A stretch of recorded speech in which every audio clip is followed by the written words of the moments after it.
Hello everybody, welcome to my World of Tanks replay video.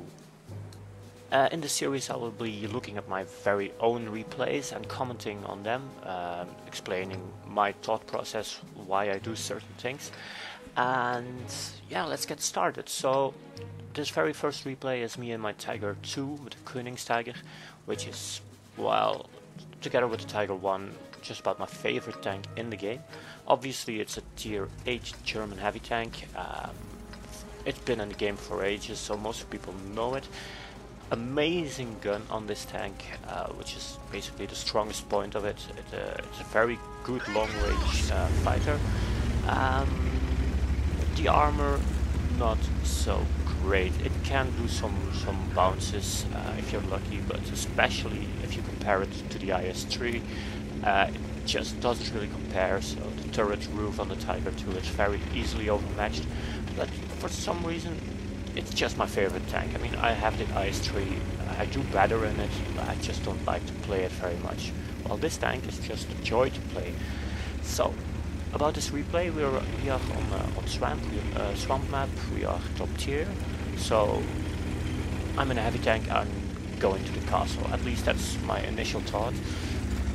Looking at the map, I can see my own team doesn't really want to follow me, and going to the castle by yourself or with just one tier 6 heavy tank to back you up against the opposition we have in this matchup is not the brightest idea. So I decide I'm going to stop at this position, going to let them come to me, and maybe the tank destroyers that are camping on the ridge behind me can get some flanking shots off, and that way we can hold this flank and stop them from being completely overrun.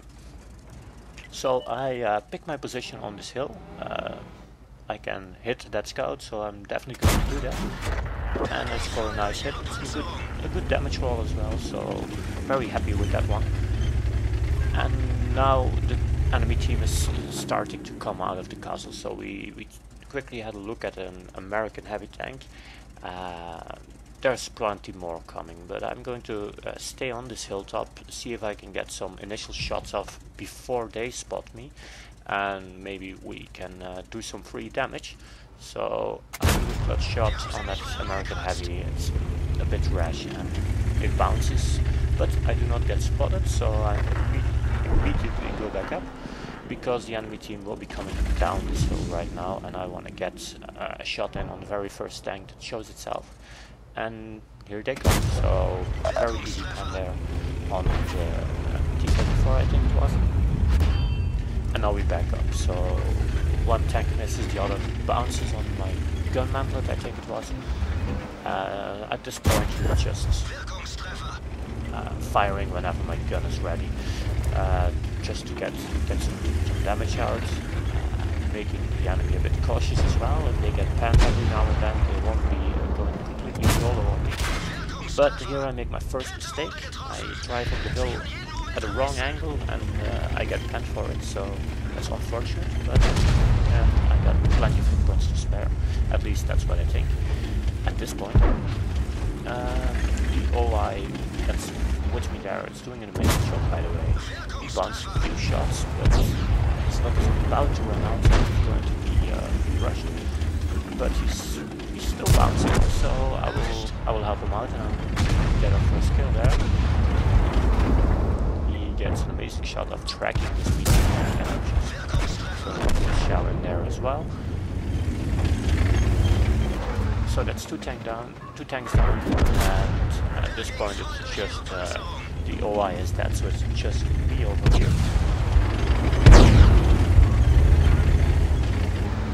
So I noticed the IS-3 behind me, coming up slowly behind me, and I don't want to get any flanking shots from that one, because they have quickly alpha and I won't last long. So I decide I'm going to push forward here, get the hill between me and the IS-3, and postpone his damage on me for as long as possible. So the T29 bounces, I pan him. The T150 is shooting me all the time, but he's not reliably gonna pan me.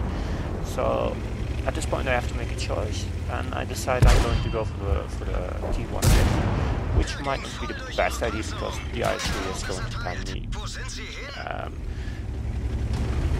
But yeah, I mean the game at this point, you can see scores, we're definitely winning this, and I was just trying to get another gun out of the match. So even if this IS3 kills me, he's just going to get swarmed and should be killed by our team. So I'm a one shot. I'm pretty lucky with this bounce. I did some wiggling nearly just when his reload was up. And oh, this is amazing. The VK trying to block the shot. Bit of a shame that he decided to stop blocking because he could have definitely taken it. But I die, and the VK will take the last kill of this game. It's not an amazing replay this, but I did about 6k damage, and it's just to show that you don't, just because you're in a heavy, you don't have to rush up to the castle. I mean, at some matchups you're just going to get blown away. So at this matchup, it was smart to stay back a bit and have the rest of the team be able to give some cover fire, and we did good for it. So we did about 6k damage, got a few kills. We also bounced quite a bit, about 2k, which is respectable in a Tiger. I mean, you don't drive a Tiger expecting to be bouncing all the time. But yeah, on to the next replay. And the next replay is, well, it's also nothing special, but it's in the Panzer 38 NA, which right after the Tiger tanks is my guilty pleasure in this game. So this is a tier 4 scout, my favorite tier 4 scout. If I want to do some low tier scouting or seal clubbing, if you will, this is my go-to vehicle. A lot of people will gravitate towards the Lux, which is, there's nothing wrong with the Lux, but there's just something about this tank that makes me play this all the time. As you can see by my ammo loadouts, lots of gold shells, I'm using premium consumables, but this is not a cheap tank for me to run. After I've played a game with this, I'm just about 70-80k in the red, so I have to do a pretty good game in a tier 8 premium tank just to make up for one game in the Panzer 38.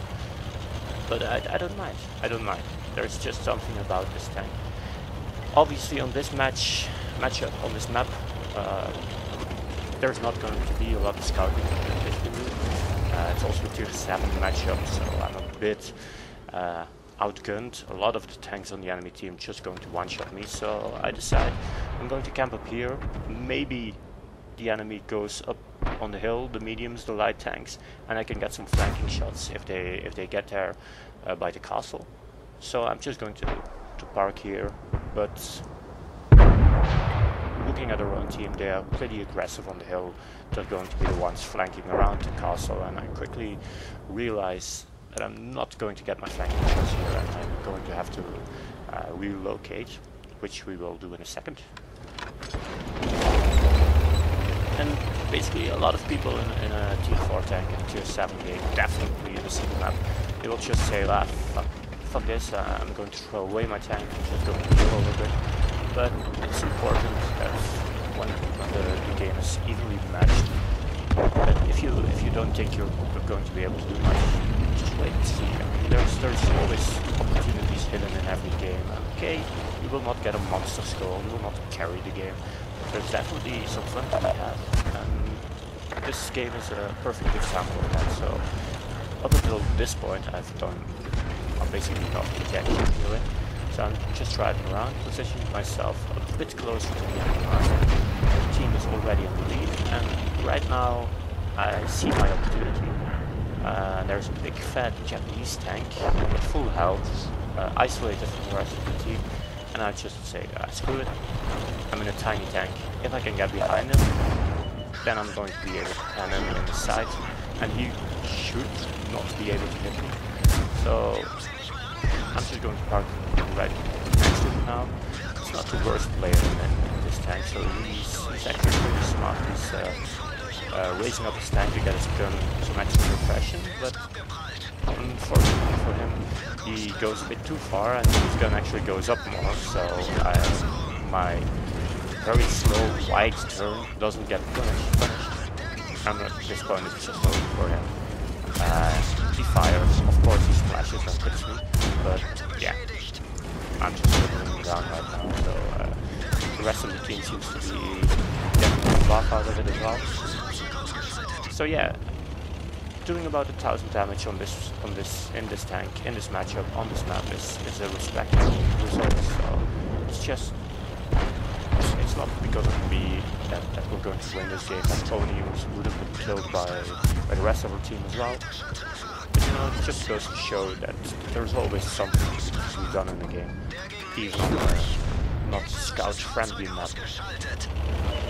So the rest of the replay is pretty basic stuff, just driving around, seeing if I can score some more hits, and ending up very lucky with this Fury, by the way, because it's not the smartest engagement. Fury has pretty good rate of fire, and that definitely not going to the circling with the speed that the Meernakh 38 has. But I'm lucky he misses his shots a few times, and gets some extra damage here. And at this point it's just about over. I don't think I'm going to reach the final enemy tanks to get some damage in. But yeah, I'll definitely be posting more videos on YouTube, because I'm not the best player. There's plenty of unicorn players posting their videos. It might be nice to have an average player. He has an opinion on his games, thought process, decision making. And there's a few tanks which I'm pretty good at, and I'll be posting more of these, especially if you guys end up liking it. So, I mean, it's an ace badge, this game, but to be honest, in the Panzer 38 you get ace badges all the time. You really don't have to play very well in it, but it was a good game. So yeah, if you like this video, please leave a comment or a suggestion for a next video, and I will see what I can do, and I will post a new one very, very soon. So thanks for watching, guys.